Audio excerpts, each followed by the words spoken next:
কেউ যদি শিকারীর কুকুর রাখি তাহলে কুকুর রাখতে পারে, শিকারের জন্য কুকুর কেউ পালে, এটাকে শিকারী কুকুর বলা হয়, ওইটাকে শিক্ষিত কুকুরও বলা হয়।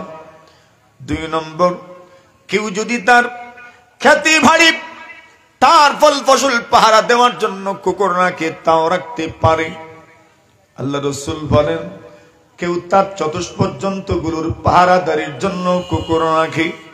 নবী বলেন চতুষ্পদ জন্তুর পাহারাদারির জন্য কুকুর রাখতে পারে, কিন্তু কোনো প্রয়োজন নাই, কোনো জরুরত নাই, কোনো হাজত নাই, এমনিতেই যদি কুকুর পালে আল্লাহর নবী বলেন প্রতিদিন তার আমল থেকে কত কমে? 2 বা 1 কিরাত সব কমে গেল। 2টা বর্জন করতে হবে, 2টি করতে হবে। তার মধ্যে একটা হলো আল্লাহর কোরআন তিলাওয়াত করতে হবে। সুবহানাল্লাহ কোন একটু জোরে সুরে, আর একটু জোরে, নাসিমপুর ওয়ালাদের মতো আওয়াজ দিয়ে জোরে সুরে একবার সুবহানাল্লাহ। আল্লাহর হাবিব বলেন কেউ যদি কোরআন তিলাওয়াত করে, এই পৃথিবীতে কোরআন তিলাওয়াতকারী 2-3 ভাগে বিভক্ত। একদল আছে যাদের কোরআন তিলাওয়াত সুন্দর, আর একদল মানুষ আছে যারা সুন্দর করে কোরআন তিলাওয়াত করতে পারে না, মধ্যখানে আটকে যায়। একটা শব্দের পরে আরেকটা শব্দ ধারাবাহিক আসে না, মধ্যখানে আটকে যেতে হয়, থমকে যেতে হয়। এই 2 ধরনের তিলাওয়াতকারী আছে না নাই? যারা মাসিমপুরে পড়ে, বাইতুল কোরআনে পড়ে, আরো বিভিন্ন মাদ্রাসায় পড়ে আলিম হয়েছে, তাদের তিলাওয়াত ধারাবাহিক হয়। যারা হাফিজ তাদের তিলাওয়াত ধারাবাহিক হয়। কিন্তু এমন মানুষ এখানে আমরা যারা বসেছি আমাদের মধ্যে অনেক এমন আছি, আমরা যখন তিলাওয়াত শুরু করি একটা শব্দের পরে আরেকটা শব্দ আসে না, একটি শব্দের পরে আরেকটা শব্দ ধারাবাহিক আমরা মুখ দিয়ে বের করতে পারি না, মধ্যখানে আটকে যাই, থমকে যাই। আল্লাহর হাবিব বলেন যারা সুন্দর করে ধারাবাহিক ভাবে দক্ষতার সাথে আল্লাহর কোরআন তিলাওয়াত করতে পারে, আল মাহিরু বিল কোরআন মাস সাফারাতিল কিরামিল বারারা। আল্লাহর হাবিব বলেন যারা সুন্দর করে কোরআন তিলাওয়াত করতে পারে, দক্ষতার সাথে কোরআন তিলাওয়াত করতে পারে। হাফিজ সাহেবরা কিভাবে কোরআন তিলাওয়াত করি তা তো প্রত্যেকেরই জানা আছে, আলেমরা কিভাবে তিলাওয়াত করে তাও তো জানা আছে। আল্লাহর হাবিব বলেন যারা সুন্দরভাবে দক্ষতার সাথে ধারাবাহিকভাবে কোরআন তিলাওয়াত করতে পারে তাদের মর্যাদা কেমন? আল্লাহর হাবিব বলেন আল্লাহর সম্মানিত ফেরেশতা যারা কোরআন নিয়ে দুনিয়াতে এসেছেন, ওই সম্মানিত ফেরেশতাদের যেমন মর্যাদা, কোরআন তেলাওয়াত যারা করেন দক্ষতার সাথে ধারাবাহিকভাবে এমন ভাবে যারা কোরআন তেলাওয়াত করতে পারেন তাদের মর্যাদা ওই ফেরেশতাদের সমান। এখন বাকি রইলাম আমরা আরেক দল, যারা আমরা এত সুন্দর করে তিলাওয়াত করতে পারি না। আমরা যখন তিলাওয়াত শুরু করি তখন মনের মধ্যে একটা ভয় থাকে, কি জানি আমি তিলাওয়াত শেষ করতে পারবো কিনা। শুরু যে করলাম কি জানি কোরআন আমার বিরুদ্ধে অভিশাপ দেয় কিনা, আমি সুন্দর করতে পড়তে পারি না, একটা শব্দের পরে আর একটা শব্দ আমি নিয়ে আসতে পারি না, আমি মধ্যখানে থমকে যাই, আটকে যাই। আল্লাহর হাবিব বলেন ওয়াল্লাযী ইয়াকরাউল কুরআনা ওয়া ইয়াতাতাউ ফীহি ফালাহু আজরান, আজরুল কিরাআতি ওয়া আজরুল মাশাক্কা। আল্লাহর হাবিব বলেন সাহাবীরা আমার যারা কোরআন তিলাওয়াত করে কিন্তু মধ্যখানে আটকে যায়, আল্লাহর হাবিব বলেন তাদেরকে আল্লাহ পরবর্তীকালে আলম শুধু শুধু সওয়াব দিবেন এমন নয়, বরং তাদের জন্য 2টা সওয়াব আল্লাহ বরাদ্দ রাখবেন। সুবহানাল্লাহ। একটা সওয়াব হলো তিলাওয়াতের সওয়াব, আর আরেকটা সওয়াব হলো কষ্ট করেছে আপনি পড়েছেন, কষ্টের সওয়াব। 2 সওয়াবের মাধ্যমে আপনি কোথায় পৌঁছবেন আপনি নিজেই একটু কল্পনা করেন। কথা বলেন ঠিক কিনা? কি বোঝা গেল? কোরআন তিলাওয়াত করতে কষ্ট হইলে ক্ষতি আছে না লাভ আছে? লাভ আছে। মুফতি শফি আলাইহির রাহমা এই জন্য লিখেন, কেউ যদি তার ঘরে বরকত চায় তবে তার জন্য উচিত হলো সে যেন তার ঘরে কোরআনে মাজিদের তিলাওয়াত করে। এটা হলো করণীয়, প্রথম করণীয়। 2 নম্বর হচ্ছে, কেউ যদি তার ঘরে বরকত চায় তাহলে অবশ্যই তার ঘরে নামাজ জারি রাখতে হবে। কি রাখতে হবে বলেন? কি রাখতে হবে? নামাজ জারি রাখতে হবে। এই 2টা আমল যদি কেউ করতে পারে ইনশাআল্লাহ তার ঘরে বরকতের ফয়সালা নামবেই। সুবহানাল্লাহ। কেমনে নামবে? এমনকি কোরআনে মাজিদের এমন কিছু ছোট্ট ছোট্ট আয়াত আছে, এমন কিছু লম্বা আয়াত আছে, কেউ যদি সেই আয়াতগুলো প্রত্যেক দিন তার রুটিন মাফিক ওয়াজিফা মতো আদায় করে, আল্লাহু আকবার, আল্লাহ তার ঘরকে সব ধরনের চুরি ডাকাতির থেকে হেফাজত করবে। এই ক্ষমতা আল্লাহর কোরআনের আছে না নাই? জোরে বলেন। কোরআন তো দেখতে দেখা যায়, আরে ঘরে পড়ে আছে, কিন্তু যারা কোরআন তিলাওয়াত করি তাদের সম্মান কি পরিমাণ। একটা ছোট্ট উদাহরণ দিই আপনাদেরকে। এখানে 40 বছরের একটা প্রতিষ্ঠান আছে। মনে রাখেন, কোরআন আমরা যেটার মধ্যে পেছায় রাখি, যে কাপড়ের মধ্যে, ওই কাপড়কে কি বলে? কাপড়। কাপড় যেটা, যে কাপড় দিয়ে আমরা কোরআন ভিতরে রাখার জন্য একটা কাপড় দিয়ে বানাই, ওইটাকে কি বলে? কভার বলে। কভারই বলে তো। আচ্ছা, এই কাপড়ের দাম কত?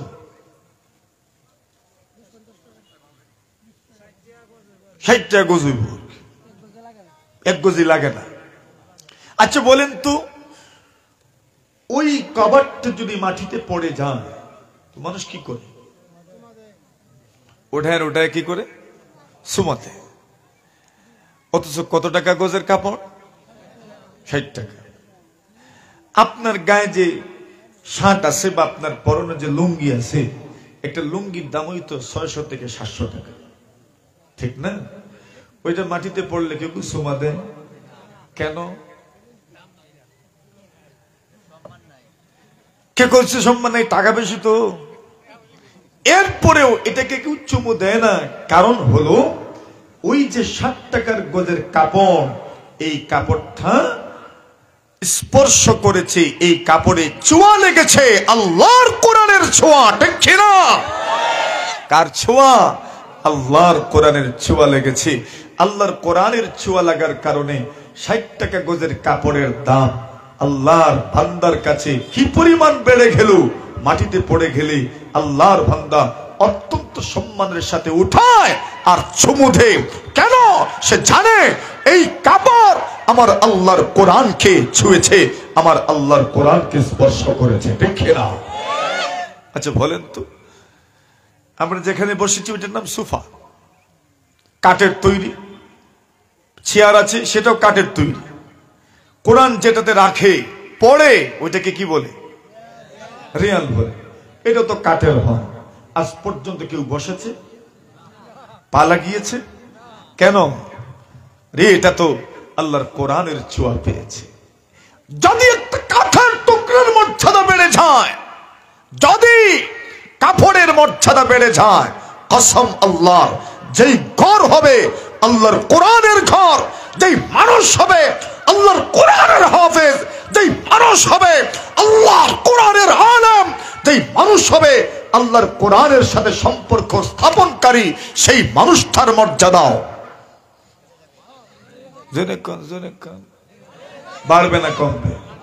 জোরে বলেন, জোরে বলেন। বাড়বে না কমবে? বাড়বে বলতে সামান্য বাড়বে না বেশি বাড়বে? বিশ্বাস হয় আপনাদের? বেশি বাড়বে যে বিশ্বাস হয়? এখানে অনেক মানুষ আছে যারা কোরআন সুন্দর করে তিলাওয়াত করতে পারে। কেউ তো আছে মক্তবে পড়েছে, আল্লাহর কোরআন পড়েছে, এখনো কোরআন তিলাওয়াত করে তার চেহারার নূর আর অন্যের চেহারার নূর সমান হতে পারে না। আল্লাহর কোরআনের সাথে যাদের সম্পর্ক থাকবে, আল্লাহ পাক তাদেরকে দুনিয়াতেও মর্যাদা দিবেন, পরকালেও মর্যাদা দিবেন। এর ছোট্ট একটা উদাহরণ আমি আপনাদের সামনে পেশ করছি। রাসূল করিম সাল্লাল্লাহু আলাইহি ওয়াসাল্লামের কাছে সদকার খেজুর এসেছে।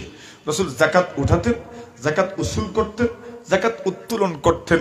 যাকাতের খেজুর রাসূল সাল্লাল্লাহু আলাইহি ওয়াসাল্লামের কাছে স্তূপ করে রাখা হয়েছে। আল্লাহ রাসূল সাল্লাল্লাহু আলাইহি ওয়াসাল্লাম বলেন, কে আছো যিনি যাকাতের খেজুরকে রাত্রে পাহারা দিবা? রাত্রে পাহারা না দিলে চোর ডাকাতের সম্ভাবনা আছে না নেই? আপনাদের এলাকায় আসেনি? আসেনি? সব জায়গাতেই আছে না নাই? চোর ডাকাতের একটা উপদ্রব সব জায়গাতেই আছে। ওই যে অগ্রহায়ণ মাস আসছে তো আর কয়েকদিন মাত্র, না এসে গেছে অগ্রহায়ণ মাস। ওই যে ধান কাটা শুরু হইব, কত মানুষ তো জমিনের মধ্যেই ধান ভাঙ্গাবো, এরপরে এখানেই রাখবে, এখানেই শুকাবে। মাঝে মধ্যে কি পাহারা দেওয়া লাগে না? কেন? সুরের জন্য। আল্লাহর নবী বলেন, কে আছো সৎকার খেজুরে পাহারা দিবা? নবীর সাহাবে আবু হুরায়রা বলেন, ইয়া রাসূলুল্লাহ, ইয়া হাবিবাল্লাহ, ওগো নবীজি আমি পাহারা দিব। বুখারী শরীফের বর্ণনা, আবু হুরায়রা রাদিয়াল্লাহু তাআলা পাহারা দিবেন। যিনি পাহারা দিবেন ঘুমাতে পারবেন না।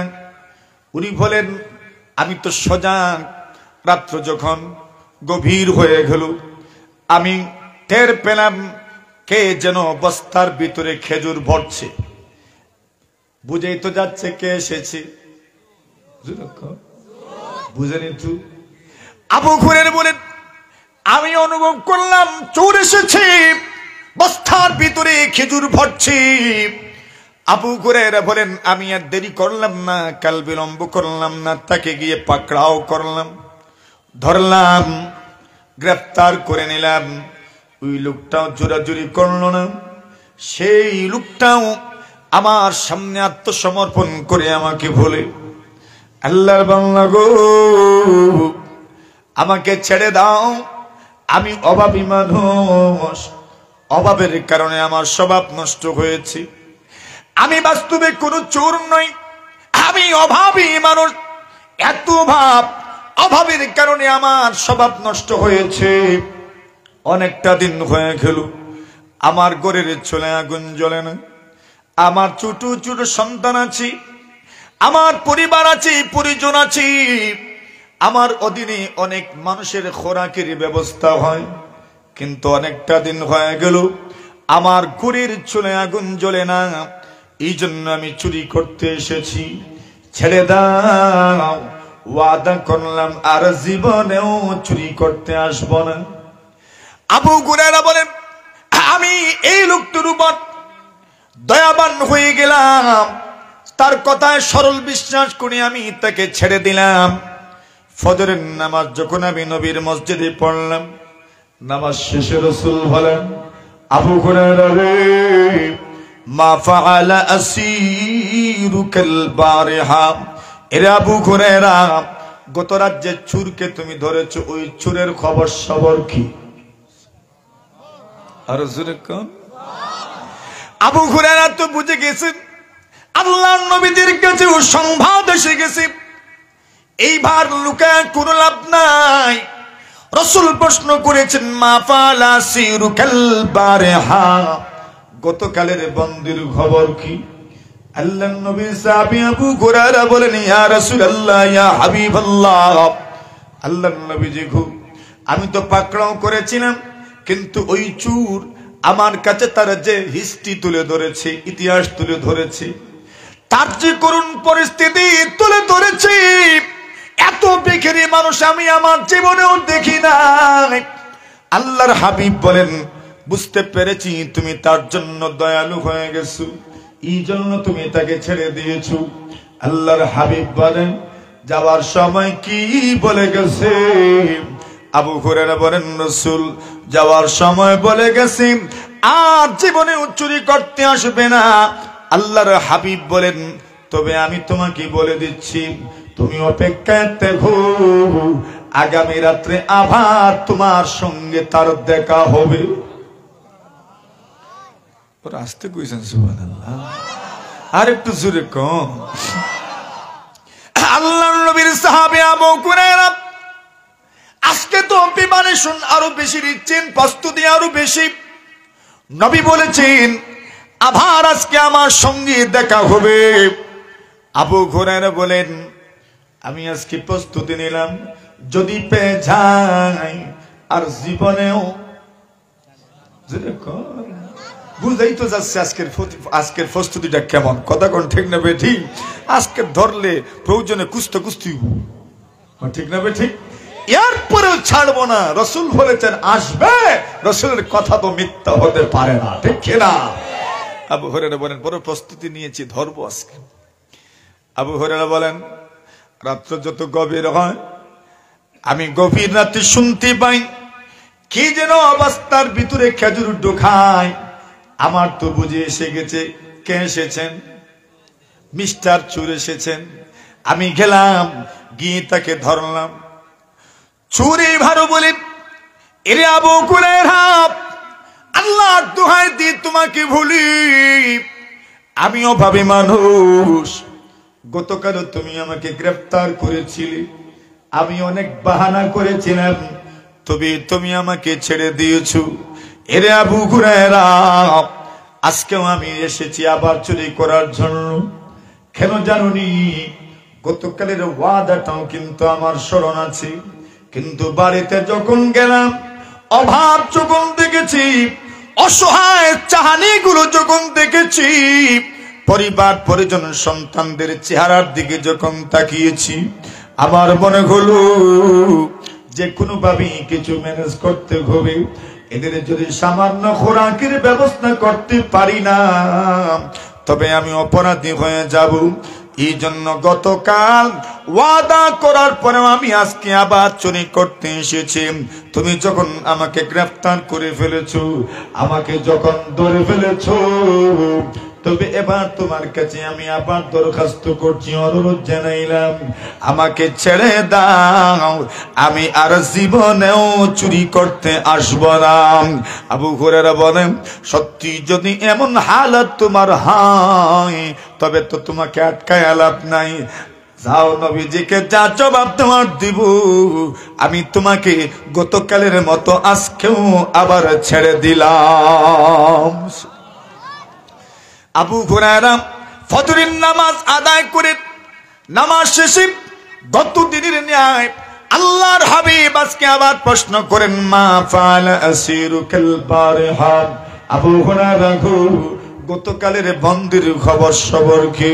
আবু হুরায়রা বলেন, ইয়া রাসূলুল্লাহ, আপনার কথা মতো এসেছিল, আমি পাকড়াও করেছিলাম, গ্রেফতারও করেছিলাম, কিন্তু গতকালের মতো যখন তার অভাব অনটনের কথা তুলে ধরেছে, অসহায়ত্বের যখন কথাগুলো আমি শুনেছি, আমি তাকে ছেড়ে দিয়েছি। আল্লাহ রাসূল বলেন, যাওয়ার সময় কি বলে গেছে? আবু হুরায়রা বলেন, যাওয়ার সময় গত দিনের মতো বলে গেছে, আর জীবনেও চুরি করতে আসবে না। নবী বলেন, আজকে আবার কেয়ারফুল থাকবা, আজকের রাত্রে আবার তোমার সঙ্গে মুলাকাত হবে। আর একটু জোরে কর। আবু হুরায়রা বলেন, আমি তো পূর্ণ প্রস্তুতি নিয়ে গিয়েছি। সত্যি গভীর রাতে আমি টের পেলাম কে যেন অবস্থার ভিতরে খেজুর ঢুকায়। আবু হুরায়রা বলেন, আজকে এমন ভাবে ধরেছি,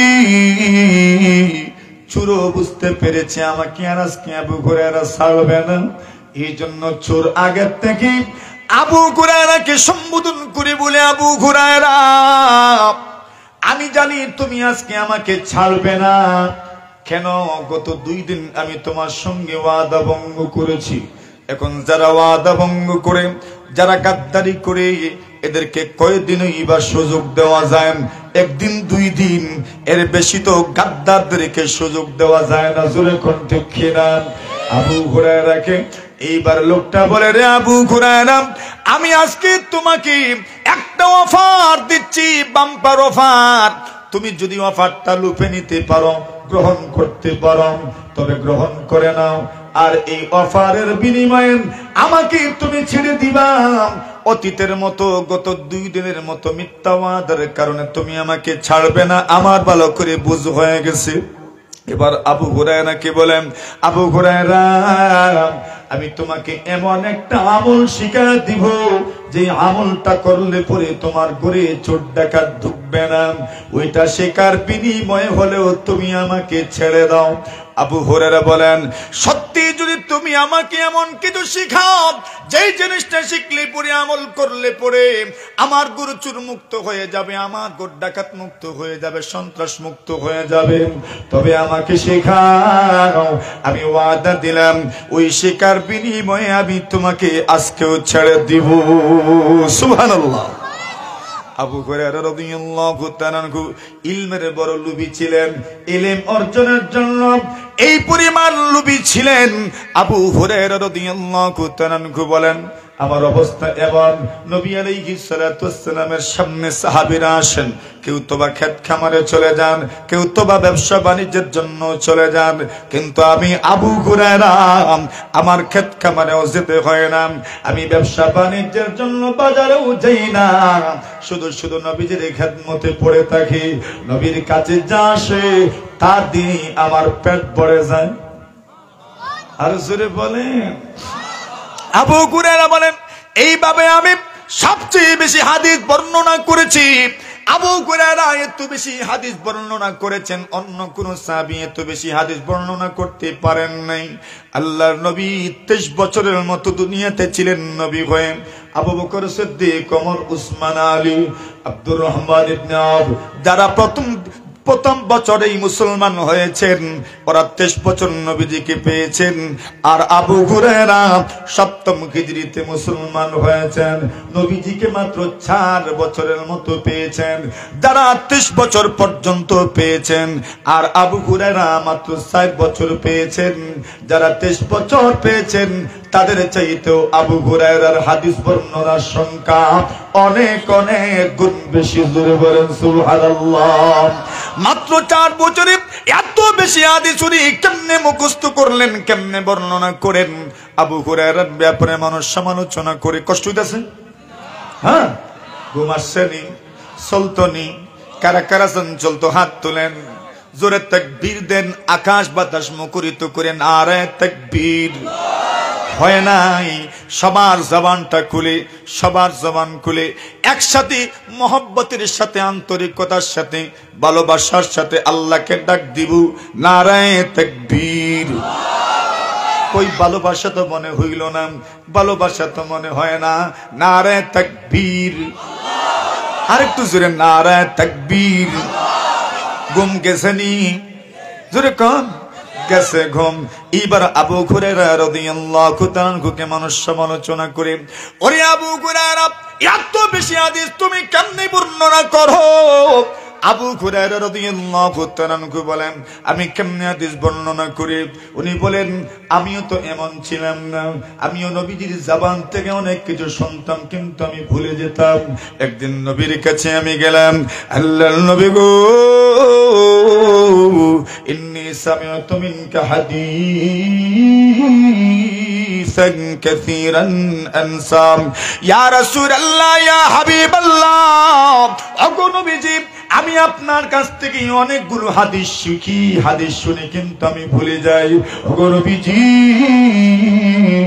হাদিস শুনে কিন্তু মুখস্থ রাখতে পারি না, হাদিস শুনি এরপরে ভুলে যাই। ও বন্ধু আমার, আপনি আজকে আমার থেকে যা শুনছেন সব কিন্তু আপনি মুখস্থ রাখতে পারবেন না, একটু পরেই কিন্তু আপনি ভুলে যাবেন। জোরে বলেন ঠিক কিনা? এটা স্বাভাবিক। কেন, এই পৃথিবীতে সর্বপ্রথম মানুষ যিনি এসেছিলেন উনিও ভুলেছেন, উনিও ভুলেছেন। সর্বপ্রথম মানুষের নাম দেখছেন, ওয়াজ কত বুঝে না, মাশাআল্লাহ। সর্বপ্রথম মানুষের নাম, জোরে জোরে কি নাম? আল্লাহর নবী আদম আলাইহিস সালাম সর্বপ্রথম ভুল করেছেন, সর্বপ্রথম ভুলে গেছেন। ভুল করেছেন না ভুলে গেছেন? কি ভুলেছেন বলবো? কইতাম, মনোযোগ দিয়ে শুনবেন, ভুলবেন জি, ভুলবেন ও জি, শুনবেন ও জি, ভুলবেন না মনে রাখবেন ইনশাআল্লাহ। কি বলছেন? আল্লাহ তাআলা, আল্লাহ রাসূল বলেন, আল্লাহ পাক রব্বুল আলামিন আদম আলাইহিস সালামকে সৃষ্টি, মনে রাখেন কয়েকটা পয়েন্ট কিন্তু আমরা রেখে এসেছি। আবু হুরায়রা রাদিয়াল্লাহু তাআলা আনহু বলেন, আল্লাহ তাআলা সমস্ত রূহকে সৃষ্টি করলেন আদম আলাইহিস সালামের পিঠে আল্লাহ হাত দিলেন, ডান হাত। কোন হাত? আল্লাহর ডান আর বাম আসলে নাই, দুটোটাই সমান। সুবহানাল্লাহ, জোরে। রাসূল বলেন, ইন্নাল মুকসিতিনা ইয়াওমাল কিয়ামাম আলা মানাবিরা মিন নূর আইয়াবিনির রহমান। আল্লাহ নবীজি বলেন, যেই মানুষগুলো আল্লাহর জমিনে ইনসাফের সাথে বিচার করে, বিষয়গুলো সমাধান করে, পরিবারে কোনো জঞ্জাল লাগলে ইনসাফের সাথে সমাধান করে, বন্ধু বান্ধবদের মধ্যে সমস্যা সৃষ্টি হলে ইনসাফের সাথে সমাধান করে, সমাজের মধ্যে কোনো দ্বন্দ্ব লাগলে ইনসাফের সঙ্গে সমাধান করে, প্রতিষ্ঠানের মধ্যে দ্বন্দ্ব লাগলে ইনসাফের সঙ্গে সমাধান করে, দোকানের মধ্যে যদি দ্বন্দ্ব লাগে ইনসাফের সঙ্গে সমাধান করে। আল্লাহর হাবিব বলেন, ওই ইনসাফকারী বান্দা বান্দি গুলো কি পরিমাণ মর্যাদা আল্লাহ দিবেন। আল্লাহ নবী বলেন, ইন্নাল মুকসিতিনা ইয়াওমাল কিয়ামাম, যারা আল্লাহ জমিনে ইনসাফ করেছে, ইনসাফের সঙ্গে বিচার করেছে, ইনসাফের সঙ্গে সালিশ করেছে, ইনসাফের সঙ্গে বিষয়টা সমাধান করেছে, আল্লাহ নবী বলেন ওই মানুষগুলো কিয়ামতের কঠিন ময়দানে মহান আল্লাহ পাক রব্বুল আলামিনের ডান দিকে নূরের চেয়ারের মধ্যে বসবে। এইবার নবী বলেন, এর উম্মত তোমার মনে আসতে পারে আল্লাহর ডান বলতে আল্লাহর ডান মনে হয় আমাদের মতো, আমাদের ডান হাতে শক্তি বেশি, বাম হাতে কম। আল্লাহর ডান হাতে মনে হয় শক্তি বেশি, বাম হাতে মনে হয় কম। আল্লাহ নবী বলেন, না না, আল্লাহর ডান হাতে বেশি, বাম হাতে কম নয়। ওয়াকিলতা ইয়াদাইহি ইয়ামিন। আল্লাহ নবী বলেন, আল্লাহর ডান হাত আর বাম হাত দুটোই হইল ডান। বাম বলতে আসলে কিছু নাই, শুধু আপনাকে বোঝানোর জন্য ডান বলেছেন, আমাকে বোঝানোর জন্য ডান বলেছেন, আপনাকে বোঝানোর জন্য বাম বলেছেন, আমাকে বোঝানোর জন্য বাম বলেছেন, শুধু একটু পার্থক্য করার জন্য ডান বাম বলেছেন। আল্লাহর হাবিব বলেন, ইয়াতুবিল্লাহু আযজা ওয়া জাল্লা সামাওয়াতি ইয়াওমাল কিয়ামাতি বিয়াদিহিল ইয়ুমনা সুম্মা ইয়াখুযুহুন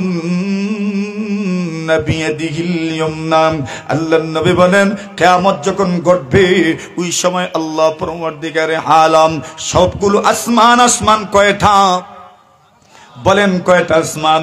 সবগুলো আসমানকে আল্লাহ পাক ডান হাত দ্বারা এমন ভাবে বাস করে নেবেন, জোরে বলেন সুবহানাল্লাহ। ও বন্ধু আমার, আপনি যেমন ভাবে একটা কাগজকে বাস করে নিতে পারো, আল্লাহর হাবিব বলেন কিয়ামত যখন ঘটবে ওই সময় আল্লাহ পরওয়ারদিগারে আলম 7টা আসমানকে নিজের ডান হাতের মধ্যে বাস করে নেবেন। ওয়ায়াতুবিল্লাহুল আরদিন বিয়াদিহিল ইউসরা, আল্লাহ পরওয়ারদিগারে আলম 7টা জমিনকে নিজের বাম হাত দ্বারা এমন ভাবে বাস করে রাখবেন। শুধু আল্লাহ রাসূল বুঝাইলেন, একটা হইল ডান আর একটা হইল বাম, এমন নয় ডান হাতে শক্তি বেশি বাম হাতে কম, এমন নয়। শুধু পার্থক্য করার জন্য ডান আর বাম বলা হয়। জোরে জোরে বলেন সুবহানাল্লাহ। রাসূল এইবার বলেন, আল্লাহ পাক আদম আলাইহিস সালাতু ওয়াস সালামের পিঠে হাত দিলেন, ডান হাত এমন ভাবে ফিরাইলেন। আল্লাহর নবী বলেন, কিয়ামত পর্যন্ত যত নেককার মানুষের আত্মা বের হওয়ার কথা সবগুলো আত্মা বের হয়ে যাবে, সবগুলো রূহ বের হয়ে যাবে।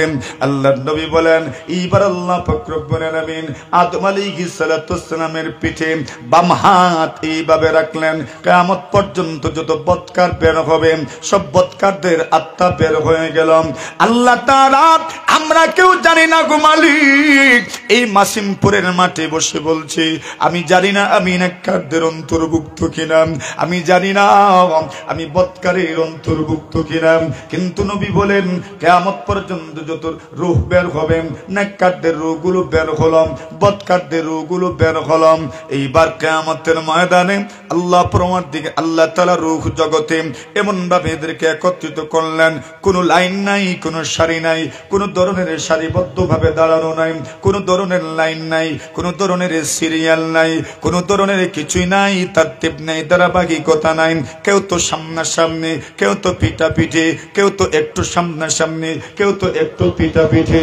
আল্লাহর হাবিব বলেন এমন ভাবে যখন একত্রিত করেছেন, আল্লাহ রাসূল সাল্লাল্লাহু আলাইহি ওয়াসাল্লাম বলেন ওই সময় আদম আলাইহিস সালাতু ওয়াসসালাম তাকায় দেখেন একজন সন্তানের চেহারাটা বড় বড়, এত সুন্দর চেহারা, চমকাচ্ছে চমকাচ্ছে। সবার চেহারার চাইতে ওই লোকটার চেহারা সবচেয়ে সুন্দর। জোরে বলেন সুবহানাল্লাহ। আচ্ছা বলেন তো দেখি, এতগুলো মানুষের মধ্য থেকে একজনের চেহারা যদি সুন্দর হয়, অবশ্যই আপনি প্রশ্ন করবেন, কৌতূহলী হয়ে উঠবেন, কেন তার চেহারাটা এত সুন্দর? আল্লাহর নবী আদম বলেন, প্রভু গো, সবার চেহারা থেকে তার চেহারাটা কেন আলাদা? তার চেহারা কেন চিকচিক করে?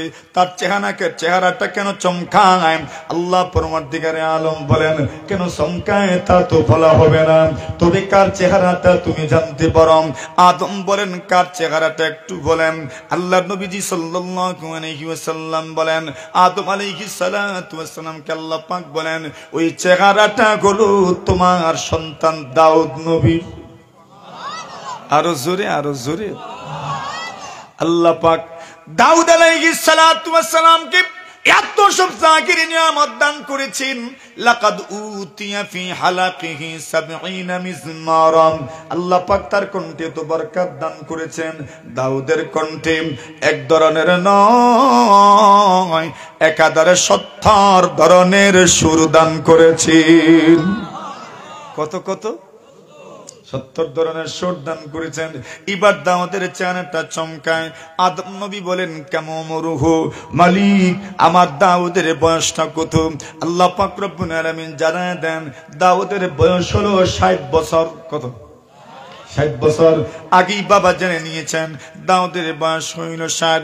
এইবার আদম বলেন, আল্লাহ মাত্র 60, এত সুন্দর চেহারা, এত সুন্দর চেহারার ছেলেটা আমার, আর মাত্র বুঝি 60 বছর। প্রভু গো, জিদহু মিন উমরি 40 সালাম, আমার বয়স থেকে আরো 40টা বছর বাড়াইয়া আমার দাউদের বয়স আপনি 100 পুরা করে দেন। আরো জোরে কোন।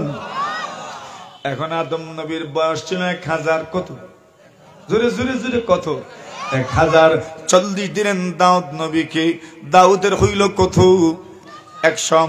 আদম নবীর রইল কত? 200, 960। ঠিক আছে নি হিসাব? আদম নবীর 960, দাউদ নবীর কত? 100 বছর। এইবার বলেন, আল্লাহ পাক রব্বুল আলামিন প্রত্যেক মানুষের মওতের নির্ধারিত টাইম রেখেছেন, একটু এদিক সেদিক হয় না। ঠিক টাইম মতো 960 বছরে আজরাইল আলাইহিস সালাতু ওয়াসসালাম আদম নবীর সামনে গিয়ে হাজির। আল্লাহর নবী গো,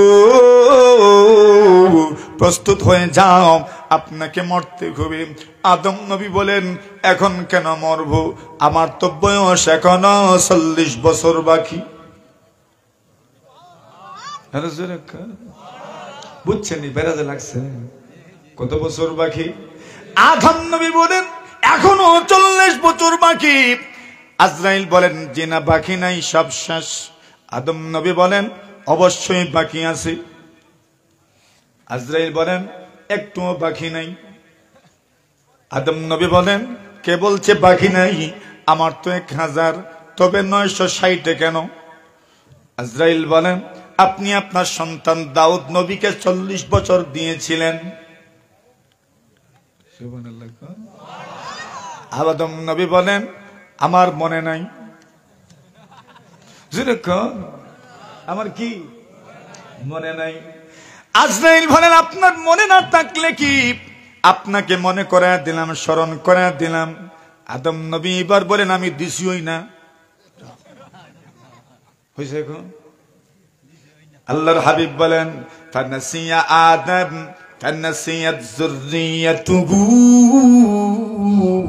ওয়া আনকারা আদম ফাআনকারাত যুররিয়াতুহু। ইমাম তিরমিজি হাদিস বর্ণনা করেন, আল্লাহর নবী বলেন এই জন্য আদম ভুলে গেছেন, এই জন্য তার সন্তানেরাও ভুলে যান। আদম অস্বীকার করে ফেলেছেন, এই জন্য তার সন্তানেরাও মাঝে মধ্যে ভুলে অস্বীকার করে ফেলে। জুড়ে বলেন ঠিক কিনা? এখন তো ঘটলো এই ঘটনা, শেষ ওই কথা শেষ করে দিলাম। ভুল হয়, ভুল হইতেই পারে। আমাদের প্রথম মানুষ যিনি, উনিও ভুলছেন কিনা কথা বলেন। আবু হুরায়রার কথা মনে আসেনি? হ্যাঁ, আবু হুরায়রা রাদিয়াল্লাহু তাআলা আনহু বলেন, ইয়া রাসূলুল্লাহ, ইয়া হাবিবাল্লাহ, গো নবীজি, আমি তো আপনার কাছ থেকে অনেক হাদিস শুনি, কিন্তু শোনার পরে আমি মুখস্থ রাখতে পারি না, আমি ভুলে যাই। নবীজি গো, না বলার কোন ব্যবস্থা থাকলে আমাকে বলেন, কোন আমলটা করলে আমি ভুলবো না, কোন আমল করলে আমার মনে থাকবে, স্মরণ থাকবে, এমন কিছু যদি আপনি বলেন তবে আমার জন্য ভালো, আমি আমল করব। আল্লাহর নবী বলেন, আবু হুরায়রা রে, তোমার সঙ্গে কি আছে? আবু হুরায়রা বলেন, ইয়া রাসূলুল্লাহ, ইয়া হাবিবাল্লাহ, ওগো নবীজি, আমার সঙ্গে আমার চাদরখানা আছে। আল্লাহর নবী বলেন, উবসত রিদাক, তোমার চাদরখানা তুমি একটু বিস্তৃত করে দাও, একটু তুমি তোমার চাদরখানা বিছাও। আবু হুরায়রা বলেন, ফাবাসাতু রিদাই, আমি আমার চাদরখানা এইভাবে বিছায়া দিলাম। আবু হুরায়রা বলেন, আমি তাকা দেখি আল্লাহর হাবিব সাল্লাল্লাহু আলাইহি ওয়াসাল্লাম দুইটা হাত এমন ভাবে মুখের সামনে নিলেন। সুবহানাল্লাহ। ওটা কি তা কয় আপনারা দেশে?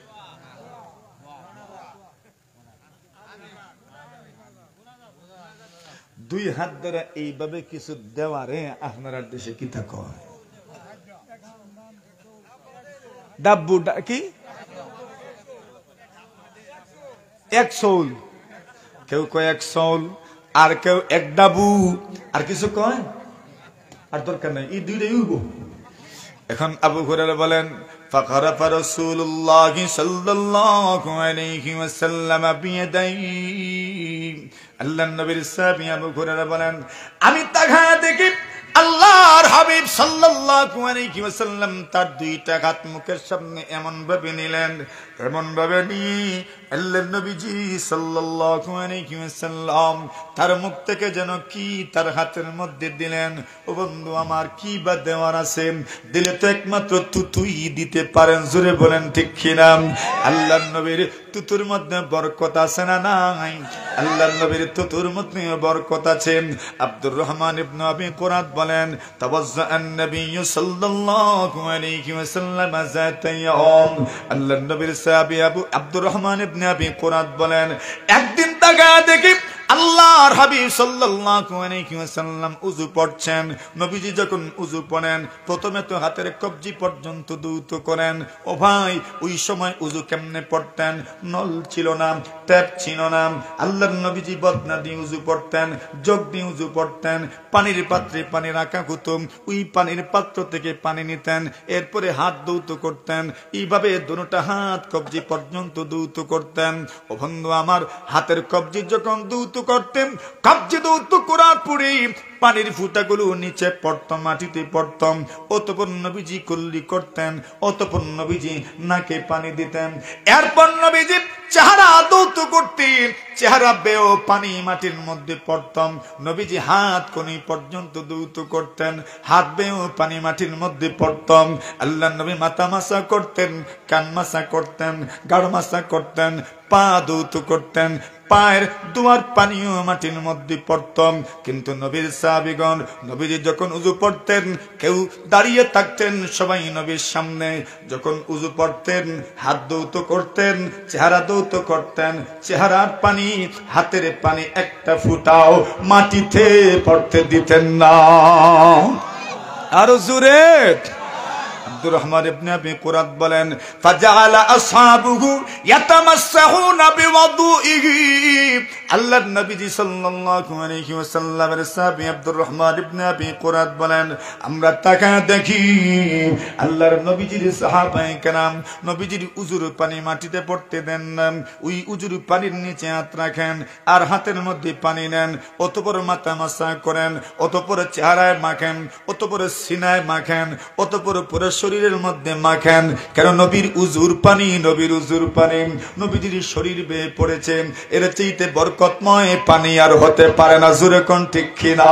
আল্লাহ নবী সাল্লাল্লাহু আলাইহি ওয়াসাল্লামের সাহাবী আবু হুরায়রা বলেন, আমি তাকা দেখি আল্লাহর হাবিব সাল্লাল্লাহু আলাইহি ওয়াসাল্লাম এমন ভাবে দুইটা হাত মুখের সামনে নিলেন, কি যেন তার হাতের মধ্যে দিলেন, একটা চুল ভৈরাম, একটা ডাবু ভৈরাম, আমার ওই চাদরের মধ্যে কি যেন রাখলেন।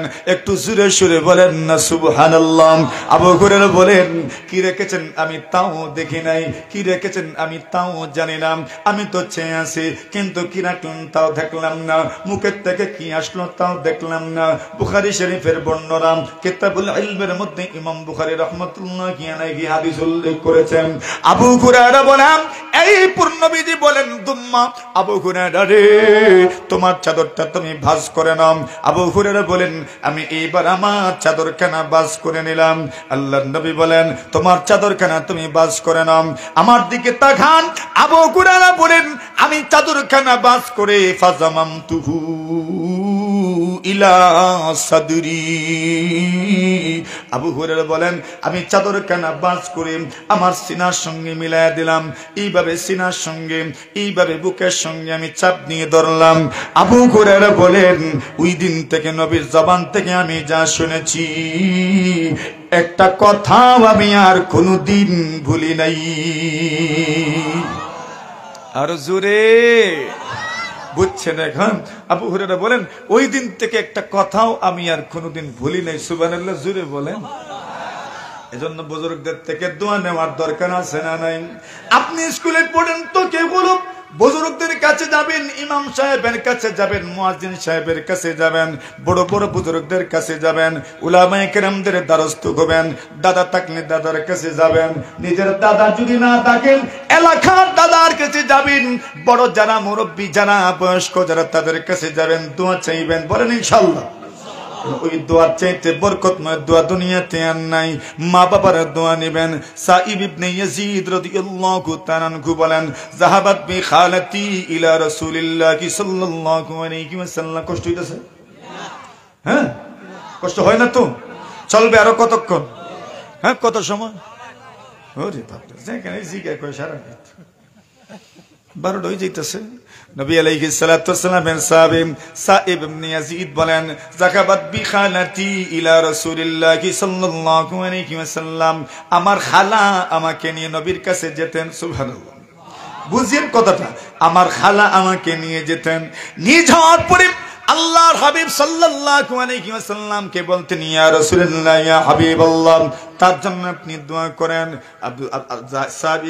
সাইব ইবনে ইয়াজিদ বলেন, আল্লাহর নবীজি আমার মাথায় এইভাবে হাতটা ফিরাইতেন, ওয়া দাআলি বিল বারাকাম, এবং আমার জন্য বরকতের দোয়া দিতেন। জোরে বলেন সুবহানাল্লাহ। এই জন্য উলামায়ে কেরামের দ্বারস্থ হওয়া দরকার, বড়দের খেদমত করা দরকার ইনশাআল্লাহ। হ্যাঁ, জোরে জোরে জোরে জোরে জোরে জোরে। আব্দুল্লাহ ইবনে আব্বাস রাদিয়াল্লাহু তাআলা আনহুমা বলেন, আমি আমার যুবক বন্ধুদেরকে বলছি, আমি ওই কাজ এখনো করি আলহামদুলিল্লাহ। আপনাদের দৃষ্টিতে আমি তো একজন ওয়াইজ, আমি তো একজন শেখুল হাদিস, আমি তো একজন মুফতি, একজন মাওলানা, কিন্তু আমার দৃষ্টিতে আমি এখনো একজন তালিবুল ইলম। এখনো উলামায়ে কেরামদের বদনামি আঘায় দেই, এখনো উলামায়ে কেরামদের জুতাটা আমি ঠিক কইরা দেই। আব্দুল্লাহ ইবনে আব্বাস বলেন, একদিন নবীজি দাহাবা রাসূলুল্লাহ সাল্লাল্লাহু আলাইহি ওয়াসাল্লাম লিহাজাতিহি, আল্লাহর পয়গম্বর পেশাব করার জন্য গেলেন, নবীজি ঢিলা নিয়ে গেছেন, পানি নিয়ে যান নাই। আব্দুল্লাহ ইবনে আব্বাস বলেন, ফাতাবিউতুহু আনা ওয়া গুলামুম মা'ানা ইদাওয়াতুম মিম্মাম। আব্দুল্লাহ ইবনে আব্বাস বলেন, আমি আর আমার সমবয়সী আর একটা যুবক পানির বদনা নিয়ে নবীর পিছনে পিছনে গেলাম। জোরে বলেন, করছেন করছেন, এগুলো করছেন নি? করিয়েন করিয়েন। আরে সবচেয়ে স্বাদ তো এখানেই, বড়দের উজুর পানির ব্যবস্থা করে দেওয়া, বড়দের পেশাবের পানির ব্যবস্থা করে দেওয়া, বড় ভাই বড় বোন আব্বু আম্মু এছাড়া উলামায়ে কেরাম সহ মুরব্বীদের পেশাবের পানির ব্যবস্থা করে দেওয়া, তৃপ্তি তো এখানেই। কথা বলেন ঠিক না? ওইটা আপনি পাবেন কেমনে? আপনি তো করেন নাই কোনোদিন। আব্দুল্লাহ ইবনে আব্বাস বলেন ফাতাবিউতুহু আনা ওয়া গুলামুম মা'আনা ইদাওয়াতুম মিম্মাম। আল্লাহর নবীর সাহাবী আব্দুল্লাহ ইবনে আব্বাস বলেন আমি আর একটা যুবক হুজুর পানি নিয়ে সামনের দিকে গেলাম, হাত্তা কুনতু ইনদা কিবাইহি, নবীজির একদম পায়ের গোড়ালির পাশেই আমরা ছিলাম। অতঃপর আমি পানির বদনা রেখে দিলাম, চলে আসলাম। নবীজি পেশাব করলেন, ডিলা নিলেন, এরপর পানি ধারা দৌত করলেন। আসার পরে আমাদেরকে প্রশ্ন করেন মান ওয়াদাল মা, পানি কে রেখেছে? আব্দুল্লাহ ইবনে আব্বাস বলেন আমি পানি রেখেছি। আব্দুল্লাহ ইবনে আব্বাস বলেন ফাদাম্মানি রাসূলুল্লাহ সাল্লাল্লাহু আলাইহি ওয়াসাল্লাম, নবীজি আমাকে এইভাবে গলায় জড়ায় ধরলেন আর আমার জন্য দোয়া করলেন, আল্লাহ আমার আব্দুল্লাহকে আপনি কোরআন ও সুন্নতের ইলম দান করুন। সুবহানাল্লাহ। আবু হুরায়রা রাদিয়াল্লাহু তাআলা আনহু বলেন এবার তো আমি ইলম অর্জন করার জন্য নবী আলাইহিস সালাতু ওয়াসসালামের খিদমতে পড়ে থাকি, খাই না খাই পড়ে থাকি। একদিন করে ঘটনা এমন হয়েছে রাসূল সাল্লাল্লাহু আলাইহি ওয়াসাল্লাম আল্লাহর পয়গম্বর আলাইহিস সালাতু ওয়াসসালামের কাছে কিছু নাই, অন্য কারো কাছে কিছু নাই। আমি রাস্তার মধ্যে পড়ে আছি, পেটে এই পরিমাণ খিদা লেগেছে। মনে মনে ভাবলাম কার কাছে যাব, কার বাড়িতে যাব, কারো বাড়িতেই তো কিছু নাই। কিন্তু উনি চিন্তা করলেন এমন একটা রাস্তায় দাঁড়ানোর দরকার যেখানে চতুর্দিকের লোকজন আসবেন। উনি বলেন আমি সেখানে দাঁড়িয়ে আছি। এমন সময় আবু বকর এসেছেন, উমর এসেছেন, সকলেই এসেছেন, অনেকেই প্রশ্ন করেছি কিন্তু কেউ তো আমাকে বাড়িতে দাওয়াত দিয়ে গেলেন না। আল্লাহর নবীজি যখন আসলেন নবীজিকে সালাম দিলাম, মাসআলা জিজ্ঞাসা করলাম। আল্লাহর নবী বলেন এরে আবু হুরায়রা মাসআলা জিজ্ঞাসা করেছ, মাসআলার জবাব এখন না, তোমার আওয়াজে বোঝা যায় তোমার পেটে খিদা আছে। জোরে বলে। নবী বললেন চলো আমার ঘরের মেহমান, নবীর ঘরের মেহমান। আল্লাহর নবীর সাহাবী আবু হুরায়রা বলেন নবী আমাকে বাড়িতে নিয়ে গেলেন, পরিবারওয়ালাদেরকে জিজ্ঞাসা করলেন ঘরে কি আছে গো? জবাব আসলো ইয়া রাসূলুল্লাহ কিছুই নাই, শুধু এক গ্লাস দুধ আছে। কয় গ্লাস? কত গ্লাস? এক গ্লাস দুধ আছে। আল্লাহর নবী বলেন আবু হুরায়রা যাও মসজিদে নববীতে যত জন আছেন সকলকে দাওয়াত দিয়ে আসো। আইটেম কি তাই? এক গ্লাস দুধ। আবু হুরায়রা বলেন প্রথম যখন শুনছিলাম এক গ্লাস দুধ আছে মনে মনে ভাবছিলাম আচ্ছা পেট ভরুক না ভরুক, পেটের খিদা তো মিটবো। কিন্তু যখন বলেছেন যারা আছে বাকি সকলকে দাওয়াত দিয়ে আসো, তখন বুঝতে পেরেছি আমার ভাগ্যে দুধ ওই জুড়তো না। ঠিক না? এত সব মানুষের মেহমানদারি মাত্র এক গ্লাস দুধের মাধ্যমে কেমনে ঘুবে? আবু হুরায়রা বলেন আমি গেলাম দাওয়াত নিয়ে আসলাম, সবাই তো এসেছি, খুশি হয়ে এসেছে। আবু হুরায়রা মনে মনে বলে আমার জানা আছে আইটেম কি? জানা আছে না? আবু হুরায়রার তো জানা আছে। শুরু করুক আল্লাহর হাবিবের সাহাবী আবু হুরায়রা বলেন আমার চিন্তা অন্য জায়গায় ছিল, যদি প্রথমেই বসতাম তবে পেয়ে যাওয়ার সম্ভাবনা ছিল, কিন্তু মনে মনে ধারণা করেছি আল্লাহর নবী আমাকে দিয়ে বন্টন করাবেন। যারা বাঁটবো এরা আগে খাইব, পরে খেয়ে দিব, পরে খাওয়ান লাগবো। আবু হুরায়রা বলেন এই জন্য ধারণা করেছি দুধ পাওয়ার কোনো সম্ভাবনাই নাই। এবার প্রায় 70 জন, কতজন? 70 জন। শুরু হয়েছে। নবী বলেন ডাক না দেরা ডেকে রাখবান, বিসমিল্লাহ বলে বন্টন শুরু করুন। আল্লাহর নবীর সাহাবী বলেন আমি শুরু করলাম বিসমিল্লাহির রহমানির রহিম। একজনকে পান করাইলাম, দ্বিতীয় জনকেও পান করাইলাম, তৃতীয় জনকেও পান করাইলাম, কিন্তু গ্লাসটা পাতলা হইতে মনে হয় না, গ্লাসটা পাতলা হতে মনে হয় না। ওজন আগে যেমন ছিল এখনো এমন ভাবে আমি পুরা 69 জনকে পান করাইলাম, দুধের গ্লাস থেকে এক ফোঁটা দুধও কমে নাই। এবার নবী বলেন এখন তুমি পান করো। আবু হুরায়রা বলেন পান করতে করতে একবারে গলা পর্যন্ত আনছি। কতটুকু? গলা পর্যন্ত। নবী বলেন আরো খাও। বলেন ইয়া রাসূলুল্লাহ আর তো সুযোগই নাই। নবী বলেন আরো পান করো। বলেন আর কেমনে করবো, পেট ফাটার সম্ভাবনা। নবী বলেন তবে তো যাবার সময় কি ধারণা করেছিলাম? সুবহানাল্লাহ। উনি বলেন যদিও ধারণা করেছিলাম কিন্তু বিশ্বাস ছিল আপনি যেহেতু পাঠিয়েছেন শট মারার কোনো সম্ভাবনা নাই। জোরে বলেন সুবহানাল্লাহ। অতঃপর নবী আলাইহিস সালাতু ওয়াসালাম পান করলেন, শেষ করে দিলেন। ঘটনা ওই জায়গায় বলার উদ্দেশ্য ছিল না। আসুন বন্ধুরা আমার, আবু হুরায়রা রাদিয়াল্লাহু তাআলা আনহু বলেন, এইবার আমি তাকে পাকড়াও করেছি, মনে আসেনি? কে আসছে? সূর এসেছে। কয় নম্বর দিন? 3 নম্বর দিন। আবু হুরায়রা বলেন, আমি ধরেছি। দোহাত পড়ে চুর বলে, আবু হুরায়রা আজকে তুমি আমাকে ছেড়ে দিবে বলে আমার তো মনে হয় না। কেন? গত 2 দিন আমি তোমার সঙ্গে ওয়াদা খেলাফি করেছি, ওয়াদা ভঙ্গ করেছি। আবু হুরায়রা রে, এইবার তোমাকে একটু অফার দেই, আমি তোমাকে কিছু শিখাবো, ওইটা শিখার বিনিময়ে তুমি আমাকে ছেড়ে দাও। আবু হুরায়রা বলেন, কি শিখাইবা? এইবার সে বলেন, আমি তোমাকে শিখাবো কি পড়লে করে চোর ঢুকবে না, কি পড়লে করে ডাকাত ঢুকবে না, কি পড়লে করে শয়তান ঢুকবে না, কি পড়লে করে জিন্নাত ঢুকবে না, কি পড়লে করে উফরি ঢুকবে না, কি পড়লে করে ফেরত ঢুকবে না, কি পড়লে করে ভূত ঢুকবে না। আবু হুরায়রা বলেন, ওয়াদা করলাম তোমাকে ছেড়ে দিব, আগে তুমি আমাকে শেখাও। এইবার সে বলেন, কেউ যদি আয়াতুল কুরসি তিলাওয়াত করে, আয়াতুল কুরসি তিলাওয়াত করে, আল্লাহুল্লাযী লা ইলাহা ইল্লা হুয়াল হাইয়ুল কাইয়্যুম লা তাখুযুহু সিনাতুম ওয়ালা নাওম লাহু মা ফিস সামাওয়াতি ওয়া মা ফিল আরদ মান যাল্লাযী ইয়াশফাউ ইনদাহু ইল্লা বিইذনিহি ইয়ালামু মা বাইনা আইদিহিম ওয়া মা খালফাহুম ওয়া লা ইউহিতুনা বিশাইইন মিন ইলমিহি ইল্লা বিমা শাআ وسع كرسيه السماوات والأرض ولا يؤوده حفظهما وهو العلي العظيم سبحان الله। বলেন, এবার যদি তুমি তিলাওয়াত করতে পারো, তোমার ঘরে চোর ঢুকবে না, ডাকাত ঢুকবে না, তোমার ঘরে সন্ত্রাস ঢুকবে না, কেউ ঢুকবে না, কিছুই তোমার ঘরে ঢুকবে না। এবার আবু হুরায়রা ওই কথাগুলো শুনে আল্লাহ রাসূল সাল্লাল্লাহু আলাইহি ওয়াসাল্লাম পর্যন্ত গেলেন, ফজরের নামাজ আদায় করলেন। নামাজ শেষে রাসূল বলেন, মা ফাআলা আসিরুকাল বারিহা, আবু হুরায়রা রে, তোমার গতকালকের বন্দির খবর সবর কি?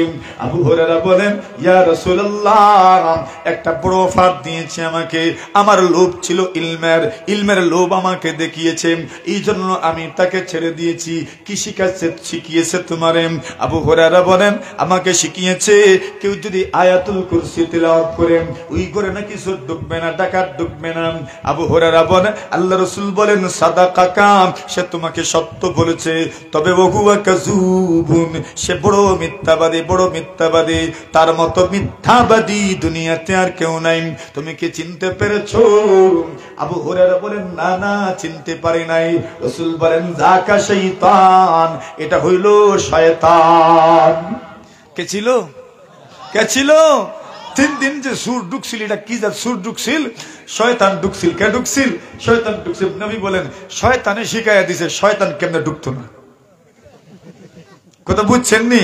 এটার মধ্যে কোনো সন্দেহ নাই, সুর এই শিখাইয়া দিছে কোন ফন্তায় সুর আটকান যাইব। জোরে বলেন না সুবহানাল্লাহ। আয়াতুল কুরসি যদি কেউ তিলাওয়াত করে, এই ঘরে চোর ঢুকবে না, এই ঘরে ডাকাত ঢুকবে না, এই ঘরে কোনো ভূত ফেরত ঢুকবে না, উফরি ঢুকবে না। সুবহানাল্লাহ, জোরে বলেন। এমনকি যদি কেউ কোরআনে মাজিদের আরো কিছু সূরা আছে, যদি এগুলো কেউ তিলাওয়াত করে, তাহলে তার ঘরে সব ধরনের আল্লাহ তাআলা বালা মুসিবত থেকে তাকে হেফাজত করবেন। তাহলে বলেন তো, কোরআনের মধ্যে বরকত আছে না নাই? এই জায়গার নাম কি? মাসিমপুর।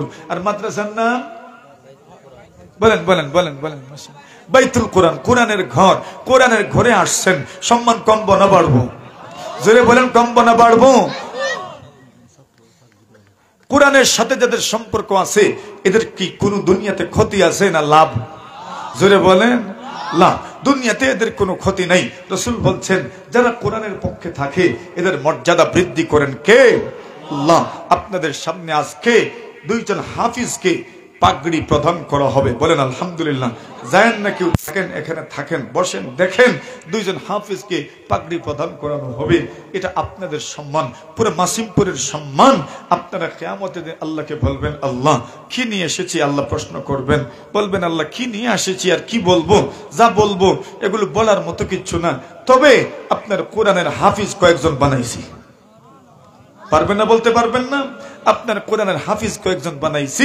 মাদ্রাসায় হাফিজ সাহেব যারা ছিল এদেরকে মহব্বত করতাম, যারা ছাত্র ছিল এদেরকে মহব্বত করতাম, উস্তাদ যারা ছিল এদেরকে মহব্বত করতাম। শুনেন, একটা গুরুত্বপূর্ণ কথা বলে যাই, যারা মাদ্রাসায় পড়ে আর পড়ায় এদের সাথে কোনো ধরনের আপনার খারাপ আচরণ করতে যায়েন না, নতুবা আল্লাহ প্রতিশোধ নিয়ে নেবেন। একটা ঘটনা কই, আমি ছোট্ট একটা ঘটনা আপনাদেরকে শোনাই। করাচির এক উস্তাদ বলেন, ওনার এক মেয়ে জন্ম নিছে, তো মেয়ে বা ছেলে জন্ম নিলে যারা বন্ধু বান্ধব থাকে এদের প্রথম দাবি হয় মিষ্টি খাওয়ানি। কতক্ষণ দাবি থাকে না? বন্ধুদেরকে কি দাবি করেন না আপনারা মিষ্টি খাওয়ানো লাগবো? ছাত্ররাও উস্তাদদের কোন সন্তান হইলে ছাত্ররা প্রথমেই দাবি করে হুজুর মিষ্টি খাওয়ানি লাগবে। এখন ছাত্ররা দাবি করছে উস্তাদের কাছে, হযরত মিষ্টি খাওয়ান আমাদেরকে। হযরত বললেন, মিষ্টি যে খাওয়াইতে হয় এটার প্রমাণ আগে দাও। ছাত্ররা মনে মনে ভাবলো, এত ইলিম আমাদের নাই, প্রমাণও দিতে পারতাম না, মিষ্টিও খাওয়াইতো না, মনটা শুধু হইল। পরের দিন ওই স্ত্রী বাড়ি থেকে ফোন দিয়ে কইছেন, হযরত জি আপনার মেয়ে তো দুধ খায় না। কি খায় না? দুধ খায় না। হযরত তো বুঝলেন ঘটনা ঘটাইছে ছাত্ররাই। কারা ঘটাইছে? এদের মনটা যে দুর্বল হইছে, মনটা খারাপ লাগছে, এদের মনটা ছোট হয়ে গেছে। হইব না? ছাত্র যারা ছিলেন জীবনে এরা বুঝবো, উস্তাদদেরকে কিছু দাবি করলে না দিলে মনটা ছোট হয়ে যায়।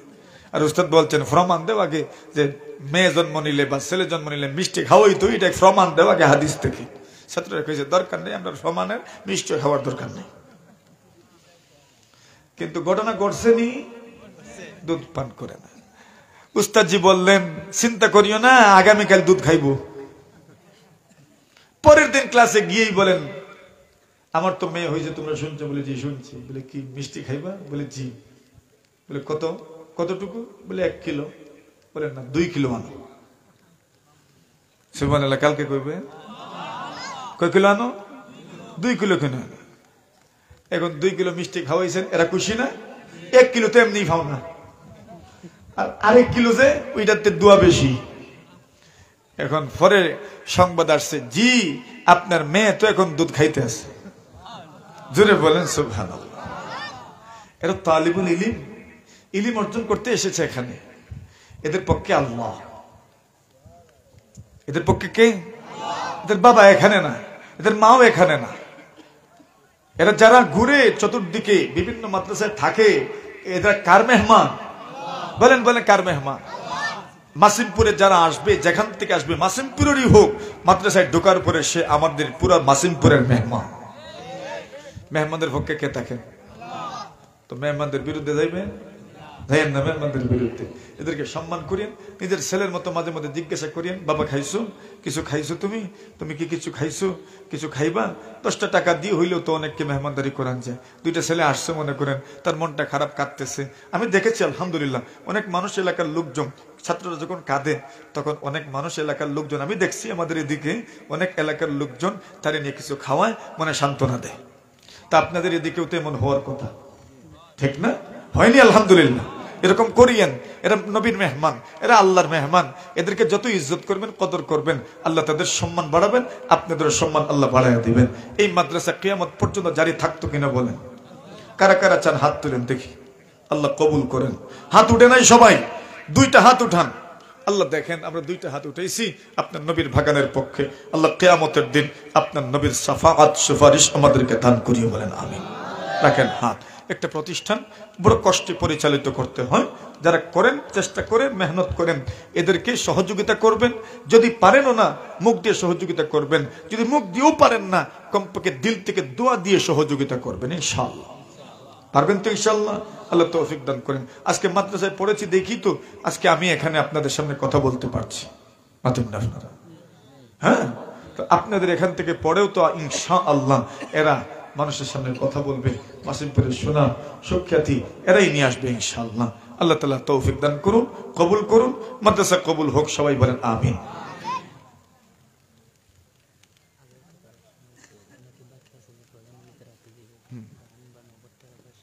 ছাত্রদেরকে পাগড়ি দেওয়া হবে, খুশি হবেন নি আপনারা ইনশাআল্লাহ?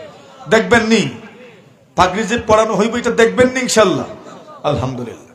আমি চাই আল্লাহর কোরআনের খাতিরে, আল্লাহর কোরআনের মহব্বতে, এখানে অনেক মর্দে মুজাহিদরা আছেন, আমি তো যদি আপনাদেরকে বলি, আমার মনে হয় যারা আগে লেখান নাই এরাও লেখাবেন যে হুজুর ইনশাআল্লাহ আমি আমার আল্লাহর কোরআনকে মহব্বত করে, কোরআনের সুপারিশের জন্য, কোরআনের শাফাআতের জন্য আমি আমার ইনকাম থেকে 500টা টাকা মাদ্রাসায় দিব, 1000 টাকা মাদ্রাসায় দিব, 3000 টাকা মাদ্রাসায় দিব, কিছু দান মাদ্রাসায় দিব।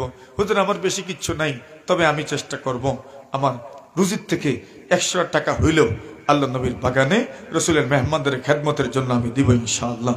কে আছেন প্রথমে আওয়াজটা দিবেন যে হুজুর ইনশাআল্লাহ আমি আল্লাহ নবীর বাগানে আমার